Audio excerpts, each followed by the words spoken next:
হিসাবে আমি একজন ডিরেক্টর ছিলাম। আজ আমি আবার নতুনভাবে নির্বাচিত হয়ে নতুনভাবে এই কমিটিতে আসছি।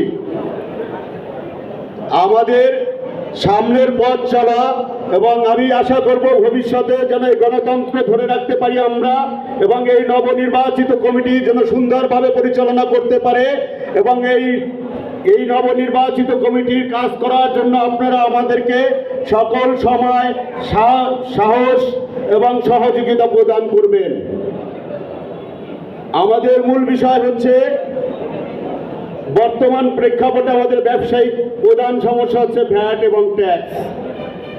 এই ট্যাক্স আমি অনুরোধ জানাবো আমার নবনির্বাচিত সভাপতিকে, যে কোনো মূল্যে হোক আমরা যেন আমদানিকারক হতে পারি। আমরা আর চোরা আমদানিকারক থাকতে চাই না। এই বিষয়ে আপনি যে কোনোভাবে যে সহযোগিতা লাগে আমার ব্যবসায়ী ভাইদেরকে সবাইকে একত্রিত করে আমরা যেন আইএফসির মাধ্যমে, আমরা যেন ইম্পোর্টের মাধ্যমে চশমা আনতে পারি, সেই ব্যবস্থা করবেন ইনশাআল্লাহ। প্রিয় ভাইয়েরা আমার, বুঝিবে সে কিসে তবু আসি বিষে ধ্বংসিনী যারে। যার মাল হারাইছে বা আমরা ব্যবসা করতে যাওয়া এই ট্যাক্সের মাধ্যমে যারা ক্ষতিগ্রস্ত হয়েছি, আমরাই বুঝি যে কতটা যন্ত্রণাদায়ক এবং কতটা সমস্যাদায়ক এই পথ চলা।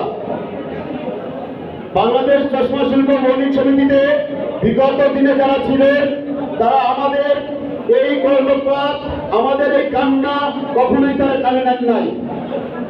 আমি চাই যে নবনির্বাচিত যে সমিতি গঠন করা হয়েছে, নির্বাচনের মাধ্যমে ব্যবসায়ীদের রায়ের মাধ্যমে সুস্পষ্টভাবে যারা আপনাদেরকে ক্ষমতায় পাঠাইছে তাদের আশা আকাঙ্ক্ষা অবশ্যই আপনারা পূরণ করবেন। এবং আমি বিরুদ্ধভাবে আমার সভাপতিকে অনুরোধ করবো, এ বিষয়ে যত কাজ আছে, যেভাবে আছে, যে কোনো ব্যবসায়ীকে আমাদেরকে সাথে ডাক দিবেন, আমরা একত্রিত হয়ে কাজ করবো ইনশাআল্লাহ। সর্বোপরি আমি আমার ব্যবসায়ী ভাইদের স্বার্থের জন্য যে কোনো সময়, যে কোনো জিনিসের, যে কোনো প্রয়োজনে যদি মনে করেন আমার এই নির্বাচিত কমিটির কোনো সদস্যকে আপনাদের দরকার, আপনারা স্বর্ণাপন্ন হবেন ইনশাআল্লাহ। আপনাদের পাশে আমরা থাকবো। সবার দীর্ঘায়ু এবং সুস্বাস্থ্য এবং ভবিষ্যৎ ব্যবসার সুপরিকল্পনা দিবেন আমাদের নবনির্বাচিত কমিটির সভাপতি। এই আশা ব্যক্ত করে আমি আমার বক্তব্য শেষ করছি। আল্লাহ হাফেজ।